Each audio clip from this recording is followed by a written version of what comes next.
আসসালামু আলাইকুম সবাইকে। সকাল সকাল আমি রান্না করার জন্য ফ্রিজ থেকে কাটা ফুলকপি আর সিম নিয়ে নিলাম। তো আমি এগুলো রাত্রেই প্রসেস করে রাখি। রাত্রে প্রসেস করে রাখলে আর সকালবেলা কাটাকাটি ঝামেলা থাকে না, এত বিরক্তও লাগে না, আর শীতকাল এত পানিতে ধরতে ভালোও লাগে না। তাই আমি রাত্রেই সব প্রসেস করে রাখি, সকালে একে একে নামিয়ে শুধু রান্না করে ফেলি। আমি এখানে প্রথমে মশলা দিয়ে মাছটা কষাই নিছি। মাছটা তুলে রাখার পরে মাছ কষানো মশলাতেই সিমটা দিয়ে দিছি। সিমটা একটু কষে আসার পরেই আমি এখানে ফুলকপিটা দিয়ে নিব।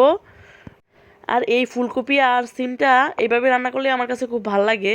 অনেকে অনেকভাবে রান্না করেন, আমিও ভাজা মাছ দিয়ে রান্না করি, কিন্তু আমার ঘরে বাচ্চা আছে, আমি বাচ্চাদেরকে বেশিরভাগ কষানো মাছটাই খাওয়ানোর চেষ্টা করি।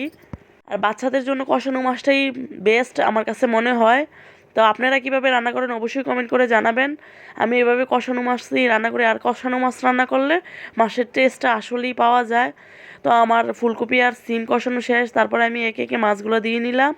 তারপরে সাথে উপরে ধনিয়া পাতা দিয়ে নিচ্ছি। আর ধনিয়া পাতার সিজনে তো এমনিতেই তরকারি অনেক মজা হয়। তো কে কে এই তরকারিটা খান সিম আর ফুলকপি একসাথে মিক্স করে অবশ্যই কমেন্ট করে জানাবেন। আর দারুণ মজা হয় এই ফুলকপি তরকারিটা সিম দিয়ে। তো আমার তো রান্না অলমোস্ট কমপ্লিট।